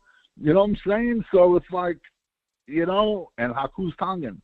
He shows no explosiveness at defensive end. His future is 3 tech. And if you put 40 pounds on him, he could be a bowling ball, with full of knives. So that's why I don't understand all these guys that have so much crazy upside. Why couldn't they have gone to the ouch squad the last 3-4 months? Well, if you're talking about Fehoko, I don't think there was a need to do that because if you would have did that, you would have never gotten a chance to see Fehoko flash in preseason. You know what I'm saying? Yeah. Like I learned more about Fehoko on this team in preseason than I would have had you said, you know what, we're gonna put you on ouch and sit you down. I don't necessarily think you need to do that anymore. I think there's something to it. Now, will he be a guy that doesn't dress each week? Probably, and then you call him up when it's time when somebody gets hurt. But I thought there was enough from a flashing standpoint for Fehoko that I don't think specifically him you need to say ouch with. That's all. Yeah. I'm going to land the plane with my 3 guys who I think have to make the team or they will get poached. And that's Bass and Bostic. I think they will get poached out there. They definitely will get poached off the practice squad. And I also think Isaiah Lamb has I'm surprised you said Bostic, bro. Have you watched his tape? I know that was your guy. I know that was your guy, when we signed him, but what I'm trying to say is like as a future guy, I would take Bostic over Ball, put it that way. Oh yeah, I mean I would take Bostic over Ball for the future. Yeah, I mean Balls shouldn't even factor in. He shouldn't right now, based off of his injury. Yeah. But to me, Bostic, whatever. But yeah, anyway, sure, go ahead. Land 100%. No, what did you think of Bostic? What did you think of Bostic? I don't think you're ready. Steve Richards took a lot of his shine off because he plays so good at left tackle.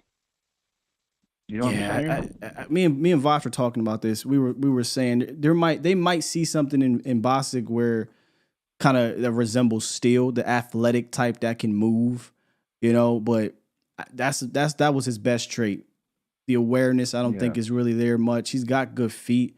I like this Kansas tape more than I like what I saw with the Cowboys when we did our undrafted free agent feature. He just looked like I need to develop, right? And that's practice squad to me, not necessarily 53-man roster worthy.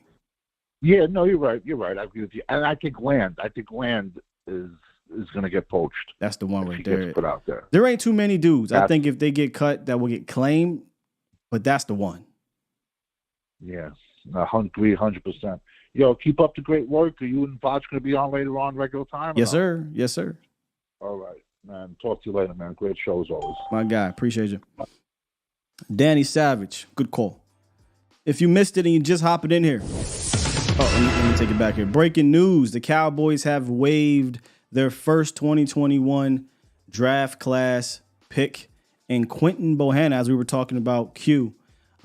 I do think they'll try to get him back on the practice squad if he is not claimed, right? But he has to go through waivers, so we'll see. But that's kind of the first guy of that 2021 draft class where I think there could potentially be 3 based off of what Michael Gelkin. And when Michael Gelkin says something, I tend to listen.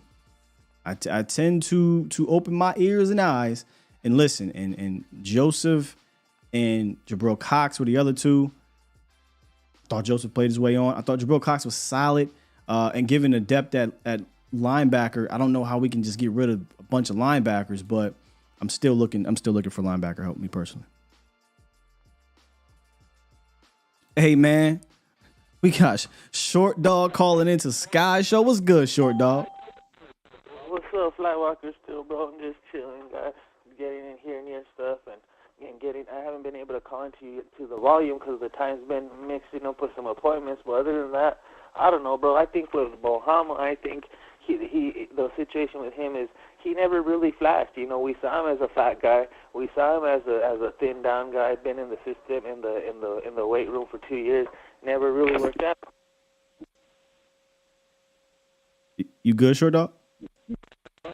Yeah. There you go. So basically, I just think he was a pick, and I think going down the line, we already have Mozzie and we have Ferguson. I mean not Ferguson, but Hankins. I think we saw it with everything.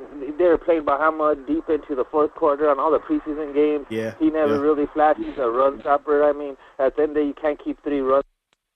We messed ourselves up with getting rid of Ridgeway last year. But other than that, it should be an interesting day. I'm just kind of tap in, bro. Show you love. You know what's up. I appreciate that, Short Dog. Good to hear from you, big man. All right, my guy. Hey, somebody said Short Dog was on a run. It sounded like a little bit. But he said something right there. He said, Bo didn't flash. I would say if we use that term, maybe he didn't flash consistently. I thought his best stretch, man, and damn it, I wish he didn't get hurt, was to start the season. When we talked about the defensive tackles, I thought Bo flashed. I thought he had, and I might even have some film of it. Let me see here. Defense. A little bit of film. I thought Bo was flashing a little bit early in the season prior to the injury, but it's tough when you're a guy that's a run guy like he said, and you're a rotational guy at that. You're probably not gonna. And he's not Dexter Lawrence, so let's not think that. But I do hope that we can get him back on the practice squad or someone like him. If you're going to utilize the big heavies, and we know Hankins, 31 or 32 years old, he's up there in age. He got dinged up last year. Somebody gets hurt, you need to make sure you're prepared for it. But I thought his best stretch of his career here with Dallas was camp of last year up to about the first 4 games of the season. That was his best stretch. I mean, he raised some eyebrows at camp to the point I kept looking. Me and Vosh kept talking to each other like, "Hey man, does Bo look quicker out there?" But you got Mozzie, you got Hankins. I think you say to yourself, "Let's see if we can sneak this guy on the practice squad or get another guy on the practice squad." So, Bohanna, first one out from the 2021 draft class. 817. You live. What it do? What up, William? What's good with you? Hey, man, this moon from yesterday. I want to tell you, it's not your fault that Rodgers lost weight. I was wrong, bro. You're a great friend, and I wish I had you in my circle, bro. You keep doing your thing. Hey, man, I'm just trying to look, when I seen Vach in person, I was even impressed, sir. Vach ain't just lost weight. He swolled up, man. He swolled up. Muscle on, didn't he? Yeah, fam. And it's the good weight. He lost some good weight, man. So I'm proud of my guy. Proud of my brother. Hey, man. That's a testament to who he got in this circle, man. Y'all are motivating him, and he doing great. But, man, that Bohanna, that every cut, and I want to remind people, man, remember, like, these are people's jobs, too. I just recently got laid off, too. So this is somebody's job. Yeah, man, it's tough, but it's finding a niche. And you might see more of me doing stuff like you're doing right now. So, but just reminder, man, these are people's jobs. And at the end of the day, we don't want to see nobody get cut. But we do know that these cuts, every cut makes some noise. This is telling us probably Bohanna's gone, maybe Neville might be gone too. If it was up to me, I'm keeping Chauncey over Neville. And if I'm keeping Chauncey, let me go back to this roster real quick. If I'm keeping Chauncey over Neville, that gives me Osa, Mozzie, Hankins, Chauncey as my tackles. That's 4 defensive tackles. Neville would make 5. So if they did 5 last year. If they want to go 5, it'll probably be Neville if they go 5. Okay. Now I'm thinking, to me, I don't know. I kind of got a feeling we didn't draft Hunter Lipke for no reason.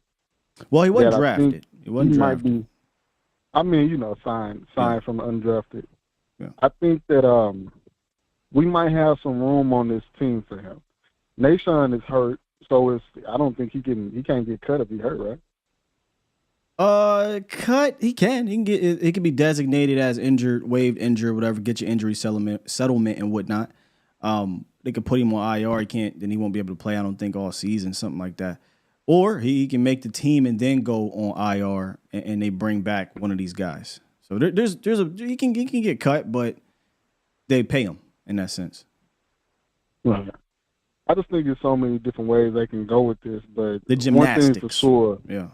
Yeah, man.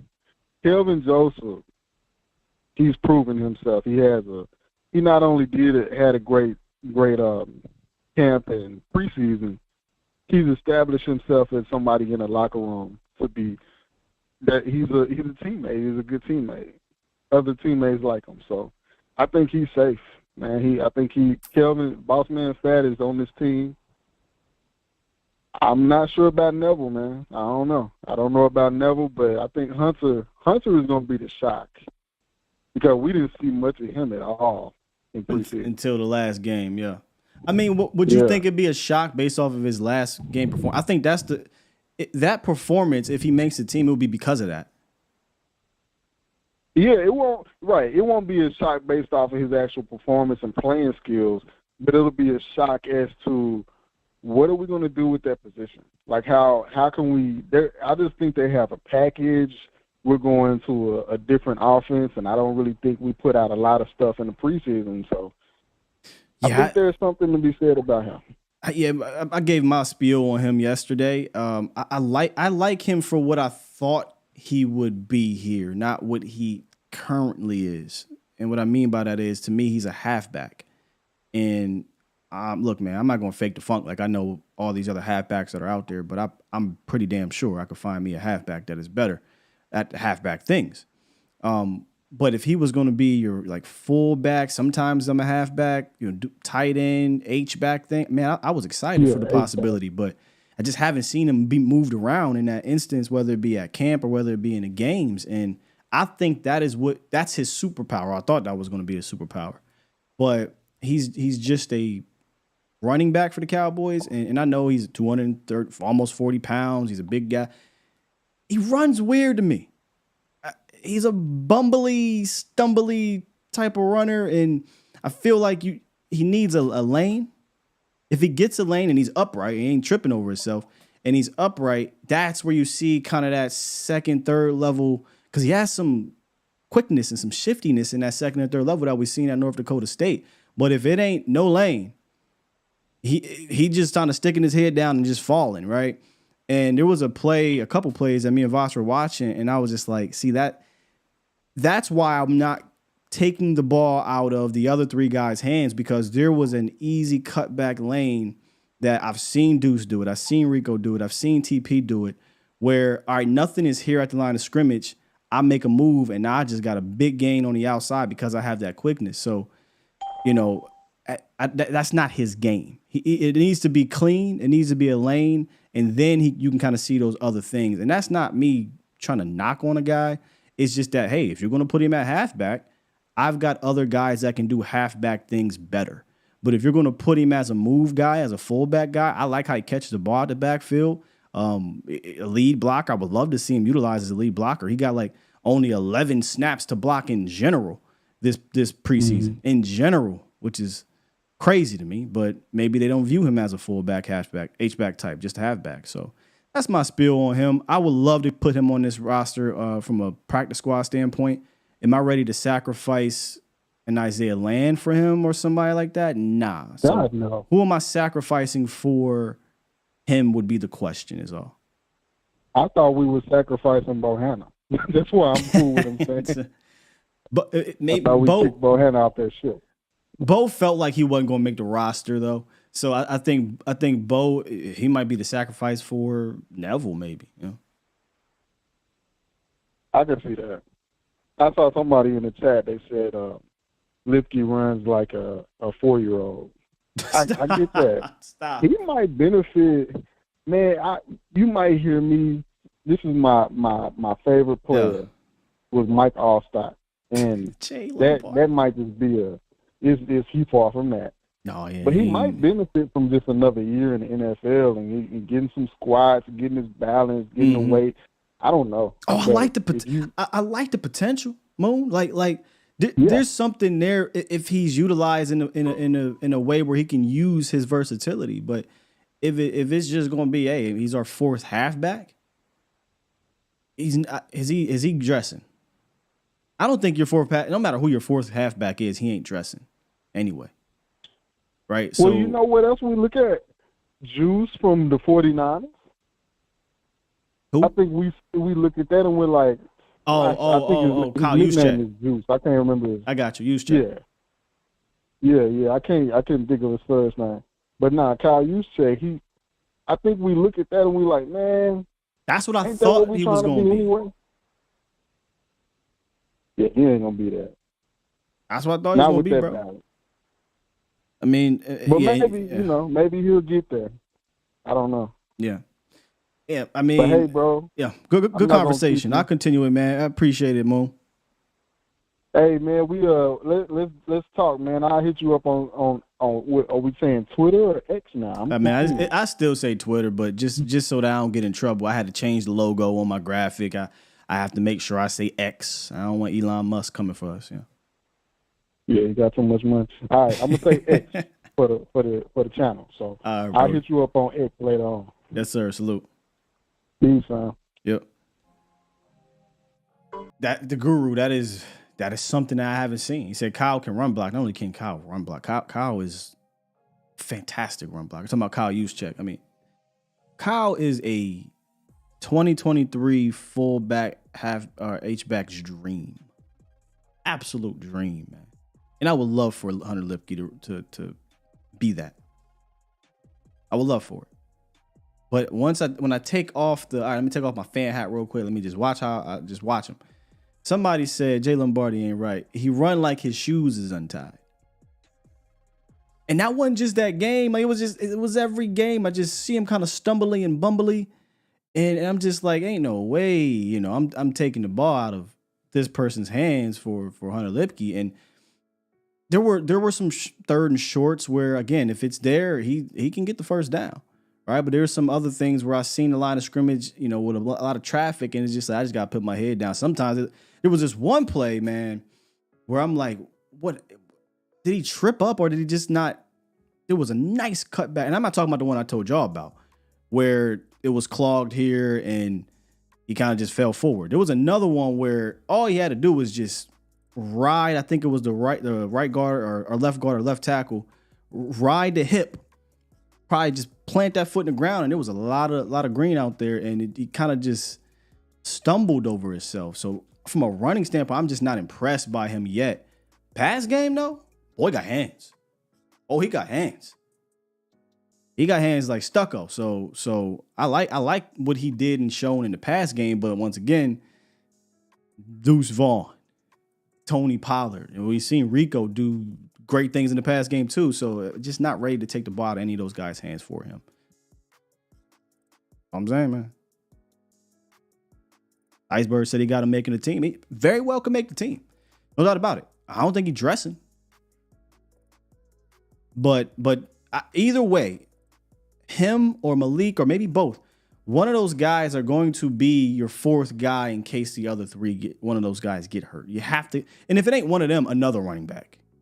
All right, like they have to have 4 running backs on the complete roster, right? Practice squad and 53, and maybe Hunter is the guy as opposed to Malik, right? But on the game day, the only thing he can maybe give you is special team stuff, because you're just not working him into the game unless somebody gets injured.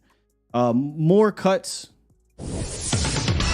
Safety Sheldrick Redwine has been released. He made a couple plays in this preseason. Let me go here and refresh this thing real quick. Make sure I ain't missing no more. Let me get over here. I think that's where we're at. Redwine and Bohanna. And we'll continue to keep looking. Let's get Klebo, my bad. Klebo on the horn. What's up, Scott, man? How you doing, bro? I'm good. How you doing? I'm doing good, man. It's crazy you just said that about Hunter, man, about him stumbling, man. I was thinking the same thing watching the game. I kept rewinding, like, is he tripping over one of the linemen's legs or feet or something? Because he kept stumbling, man. Yeah. I mean, you know, I like him as a like you were saying in the pass game. I love him in the pass game. You know what I'm saying? I love that big body on short yardage and stuff. But I don't know, man. He got to like work on his balance or something. I don't know, man. But and as far as fullback, like I guess y'all was saying, I never really seen him like fullback lead block. So I don't know if that's part of his game or what, man. But I haven't seen. Yeah, go ahead. No, I haven't. I haven't seen it as well. Maybe that could be something they're keeping in the tuck. And when it comes to McEwen, whether he makes the false 53 or not, McEwen has something like 35 attempts at fullback last year in regards to pass blocking and run blocking as a lead blocker. And you've seen him out there lead blocking on touchdown runs and whatnot. So, you know, he's actually done that. So I would have liked to see Hunter Lipke do that at the very least. Yeah, I agree with that. McEwen definitely does well in that aspect. I was going to ask you, what do you I probably know the answer, man. With them releasing Bohanna and then, you know, also letting Carlos Watkins go last year earlier, but you think they looking back at that Ridgeway like, damn, man, like, you know, we gave up on this dude too fast? I mean, again, I'm not going to act like I've been studying Ridgeway's tape in Washington.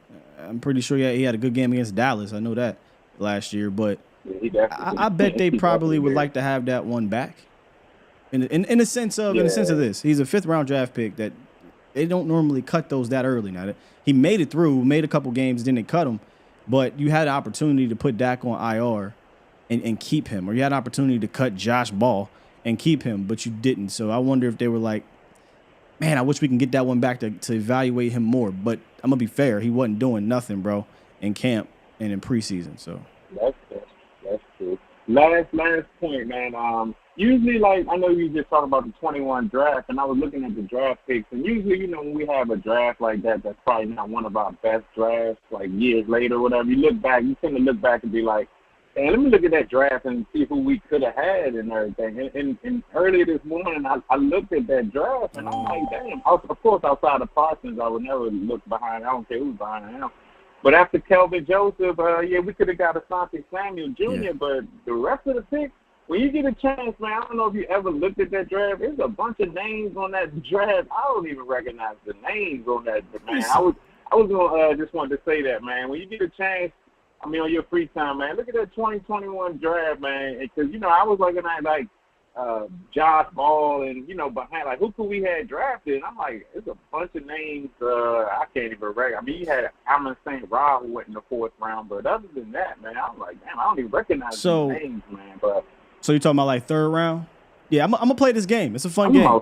We might go overtime today. I'm talking about 3rd round, 4th round. Because, we picked Osa, we picked Golson, and Nashawn Wright in the 3rd round, and then we picked Jabril Fox and Ball in the 4th round. Yeah, I got it up right here. I got it up. We got 11 picks. Osa, Chauncey, Nashawn, Jabril, Ball, Fehoko, Bohanna, Mukwamu, and Fournier. So I'm gonna tackle this, man. But appreciate the call, good brother. I appreciate you, bro. Oh, hindsight is so fun. When it comes to drafts, it's fun. What we could have had. Let's go see. Klebo with the fantastic. I'll thank you, Klebo, because now we going to extend this a little bit. So round 3, Dallas got, I don't know, what pick was that? Pick 11. We picked Osa. Not complaining. I'm good there, personally. I'm good there. Who could they have had? A lot of people like Paulson Adebo from Stanford. I remember that. Josh Palmer, pretty good receiver, by the way.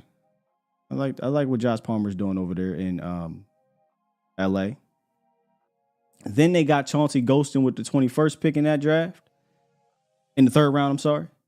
Right after that,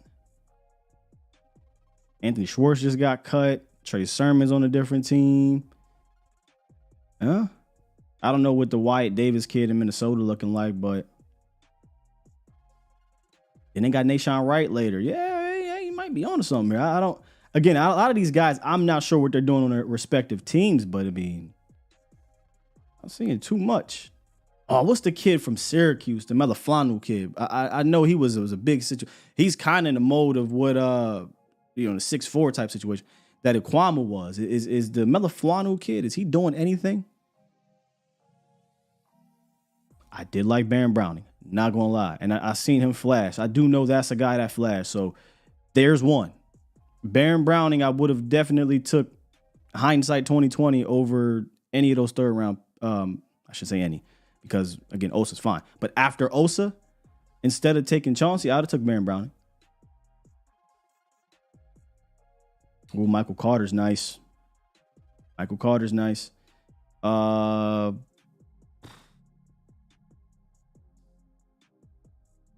Come on, man. Armand St. Brown? Yeah. There's some names. There's definitely some names. Amon-Ra St. Brown, 100% obviously taking over. Even Osa. Even Osa. And now you couldn't get him in the 4th with the Jabril Cox pick, but you could have got him with the Nashawn Wright pick. You could have got him with the Chauncey Golston. So you could have, hindsight, came out in the 3rd round with Osa. Who we say? Browning. And Amon-Ra St. Brown. Ooh, that'd have been nasty. I don't like this game no more. Hey, Klebo, I'm about to end this game. We had a lot of picks, so I ain't gonna go through them all, but I'll just talk about the top 3. Okay, the Gainwell. And we'll leave it at that. So there's a couple names. Yeah, 100% there was a couple names. Let's get Jack on the horn. What's good, Jack? What's happening? What's good? Ain't nothing to it. Can you hear me? I got you loud and clear. Sky, the only man. No, that's boxing. I'm sorry. The most electrifying man on YouTube that don't need a defibrillator. What's happening, man? Hey, man, I'm hopefully I'll never get to that point, but I'm good, bro. How are you? I'm good, man. I'm good. I think Hunter Luke's gonna make it because he reminds me of a fullback / tight end / I call him tight back. The H-back role, right? That Coach McCarthy used to have. Jeff O'Coon, number 40 for Green Bay, many years. That was a full. He was pretty short. Well, we were around the same age. You know what I'm saying? I think he's gonna make it because of just that aspect. I think they might waive him, bring him back, but I think he'll be on the team. I think they'll cut. What do you call them? The Canadian tricycle. Yeah, Neville Gallimore. Yeah. Neville Gallimore. I think they'll cut him and keep Junior, because even though him and Chauncey are very similar players, they both have a lot of upside and multiplicity in them. They can play deep tackle. They can play outside, and they're both stout against the run. And you can also involve them both in the NASCAR package, and still keep your foundational one stop. The conference has been locked. So I think they keep Junior for that. Mayshawn, if Calvin didn't have such a if he didn't turn his game around in the preseason, I would have voted for Mayshawn, just like you said, he battled. But I think Kelvin, him having the highest rated overall QB, kind of cemented his spot this year. And he'll go in tandem with Bland and Lewis, and plus, special teams. Everything else is a toss-up. Running back set, quarterback set. The tight end room really right now is really the most. I won't be surprised by anybody. It's set. But I think that's like the. It's set. They got their four guys. They may not carry him on the false 53, but they know the four guys that they want to keep around. Yeah, that's pretty much set too. Okay. You see how calm I am today? I ain't got to get at nobody's neck today. They left my boy alone. Stop. Hey, I appreciate it. I know one thing for sure, two things for certain. Jack, with all due disrespect, is not playing. Yeah. Hey, I was in I was in the garden this morning, so my levels is real good. You know what I'm talking about? I know what you're talking about, dog, and I'm trying to be there with you, fam. Trust and believe. Yeah. Hey, when you come to DC, it's Jack on Twitter, because it's Jack on X, because it's Jack way up. Hit me on and say, hey, I'm landing. You good from there. Say less. I'm dead serious. Say less. I got you. That's right. Promise. My God. Appreciate you, big dog. All right, bro. You have a. See y'all later. Our guy, Jack, with all due disrespect, he said hit him up. Just leave it at that. No more cuts that I'm seeing right now. We got two more on the horn I'm going to get to. But I'm refreshing, just like I'm pretty sure y'all refreshing too. Right now, Sheldrick Redwine and Quentin Bohanna are the only two today. And then last night, whatever. Alec Lindstrom, Seth Green, Ben Benogu. I saw apparently the Melifuano dude been out the league for 2 years, so he clearly ain't doing nothing. Appreciate you. TB said, Deion Jones got cut, Sky. Let's snag him. So, y'all know I like Deion Jones. I thought there was something to it. I thought, hey, this relationship, him and Dan Quinn, it's a guy to keep an eye on. But I've been told it ain't what we think in regards to him and Dan Quinn, TB. So, earlier in the show, I was talking about, unless something has changed, the Dan Quinn and Deion Jones relationship is not something that would welcome him as a potential free agent signing. So that could change. It's been years, but that's what I've been told. All right, let's get to 252. What it is, what it do. Hey, Will, it's CJ from NC. I call him Bot Show all the time. What's up, CJ? What's going on? But what's going on? Like, I don't know if I like the bow cut, man. I feel like we could have got rid of some of those other tackles. Like Neville could have gone. Like, I'd rather keep three bigs and be short on tackle. What do you feel about that? Yeah, so I'm trying to talk myself, because I think I'm with you. I want to keep three bigs, but what if it's this way? They keep the three bigs, but it's two on the active roster, one on the practice squad. That's kind of how I'm like, okay. I mean, look, I ain't gonna lie to you. I didn't expect Bo to be safe, right? Like I just didn't. I thought if Bo gets cut, like I said earlier, I'm not going to be surprised. Definitely if Bo gets cut, because you got Moss and you got Hankins. Excuse me. Those are your two dudes. And if you're thinking, hey, these are the guys I'm going to split these snaps with during the game, there probably is no room for that third guy. But I want to have that third guy in the tuck in case something happens. Hankins is a bit older, right? And maybe an injury comes up. But maybe their thought process is we'll have the third guy. It'll just be on the practice squad. So I'm with you. I want 3 big uglies, but I don't know that they necessarily needed the 3 big uglies on the false 53 because they're trying to get other dudes. I'm going to keep it real. If I had to say Bohanna or Land or one of these guys, is going to be Land. You know what I'm saying? If I got to sacrifice Bo for Land, I'm sacrificing Bo for Land. I get you with that. And secondly, so pretty much we know Deuce Vaughn going to make the team. Are we cutting Malik? You got a feel on that or not? Like, what are we going to do about running back and wide receiver 6? I mean, they carried 3 last year. They normally carry 3. And mind y'all, let me pull this up again. They carried 3 running backs last year when they did a bunch of false 53 roster gymnastics. They had 1 specialist, just a kicker. They had 1 quarterback, right? And they elected to go heavy at wide receiver instead of heavy at running back. So I just got a feeling they're going to go 3 again and try to get, either Lipke or Malik Davis through waivers and back on the practice squad. If they go 4 running backs, that means they're going to go short elsewhere and try to sneak somebody else there. So, yeah, I mean, Malik and Hunter Lipke to me are your 4th or 5th running back. So, if I don't think they're going to carry 3 on the initial 53, somebody's getting cut. We knew this day was coming, but I think it's going to be a lot more painful than what we even thought it was going to be. Yeah. We're going to have some name stuff out there. From the day one, I think it was the very first press conference, Mike said, we are going to have tough. He didn't even have to see he didn't see no practices. He was like, we're going to have a tough time cutting this roster down. And boy, did that stay true to it. Yeah, he put us in a position, but I mean, you got to trust him. Dan Quinn need his guys, so we're gonna have faith in him, like Vach always say. And Dan Quinn we trust, and I guess we're going to have to live with whatever. Oh, yeah, that's one thing I tell you right now. Whatever they decide to do defensively, I know that got ran by Dan Quinn.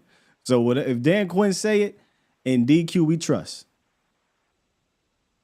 Yeah, I feel like they feel that this year we're going to be a better run-stopping team out the gate, so they're going to lean more to, like, the guys that we keep being a part of the NASCAR package to get them sacks up. Indeed, bro. Indeed. I think the sacks will come rolling in 100%. Well, that's all I got for you. Love you, man. Salute. Appreciate you, dog. I just happened to look over here and I see my bro.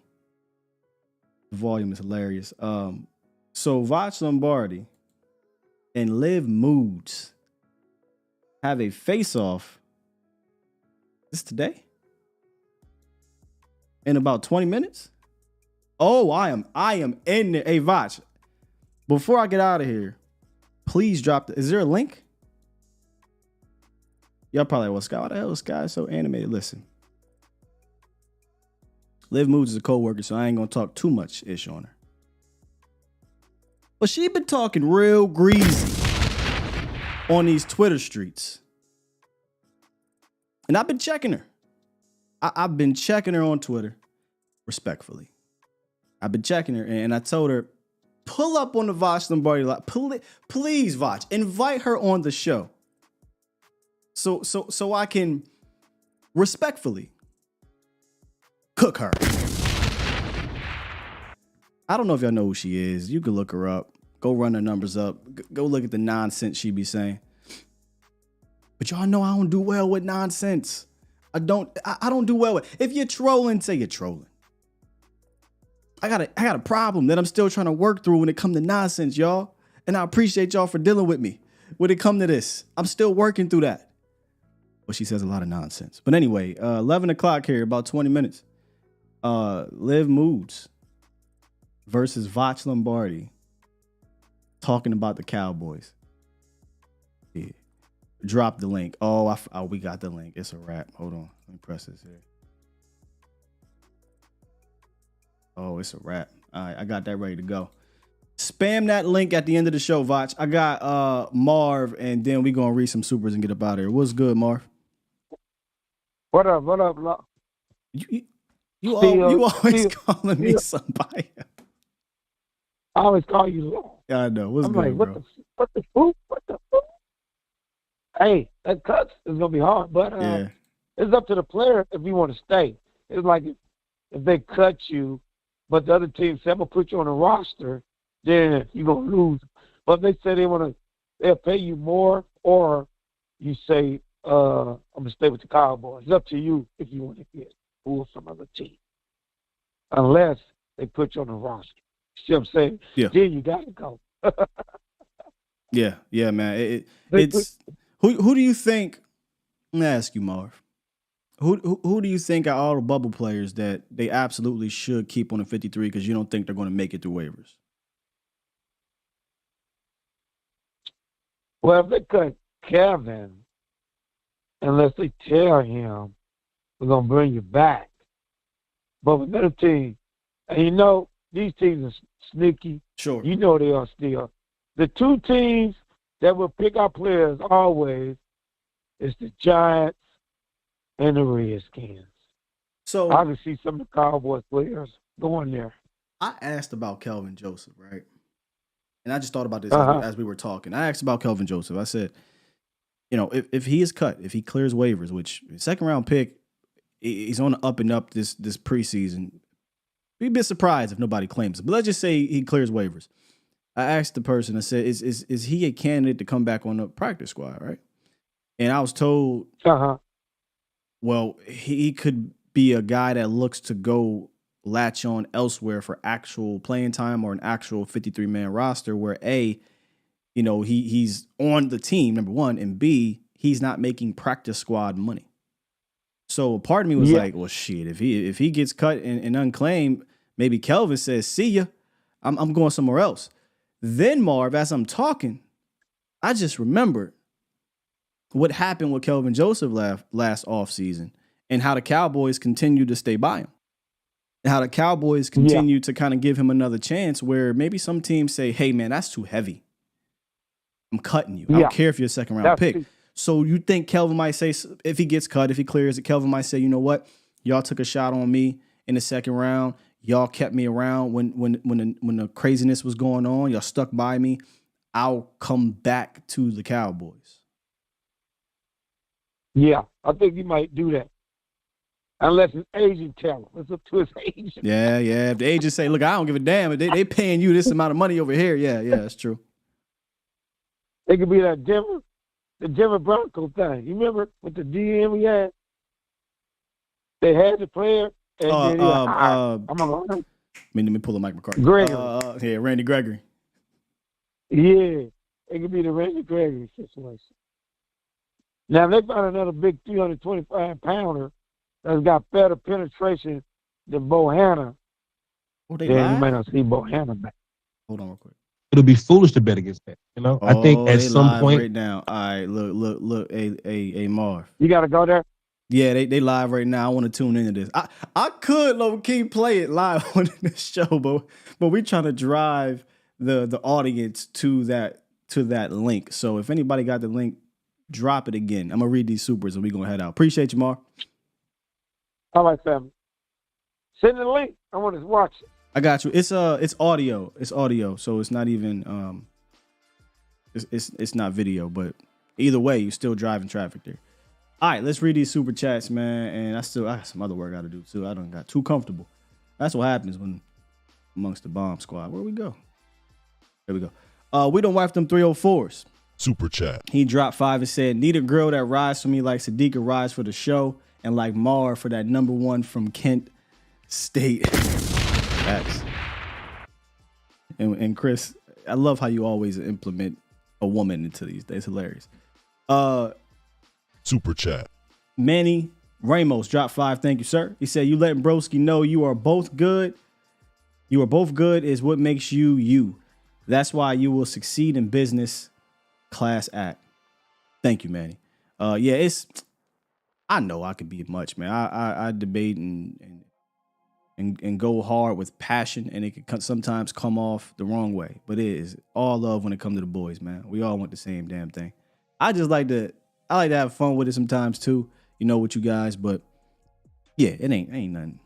As long as there's some people that have said some crazy things, as y'all know over the years, but things have been cleaned up. The mod squad is unbelievable, and we don't even have that problem no more. And then Grant Rainwater, he dropped one and said, secure super chat. Secure linebacker depth, pick up Deion Jones. And we kind of talked about the whole Deion Jones situation, but I'm with you. I'm still looking to secure linebacker depth myself. Here's a link. If this will work. This is a long ass link, but that's the link I got up here in the URL. So, and then Brother L's dropping it as well. All right. Fantastic show. Didn't honestly expect to go this long, but again, y'all are the best at doing this. I think one of the best chats in the entire universe, the community, whatever you want to call it. I thank y'all for being here. So on the way out, please do me a favor, hit the like button if you enjoyed this show. Again, only if you enjoyed the show. I'm not going to be one of those fake YouTubers that, hey, hit the like button. You ain't doing nothing else. Get up off the couch. Come down. If you don't like the show, I ask you to like the show. But if you like it, hit the like button. And then we'll be back on Vacha's show in a few hours here, about 3:15-ish. And we'll definitely be about 3:15 because all of the cuts will be done and we will be discussing the roster as is, what I call false 53. And maybe we'll discuss the maneuvers they will be making, practice squad and things like that as we move forward. So with that said, good show today. Good call today. I'm gonna press this button. God, Swain, somebody I gotta make this button. I keep forgetting to make it. It's all good. And I am finished. And I am done. The floor is yours now. Somebody needs to virtually whip me into making this damn button. Push the goddamn button. I have to. I've been saying that for 4 years now. This is my same outro for 4 years. I love it. We out of here. Love y'all. Peace.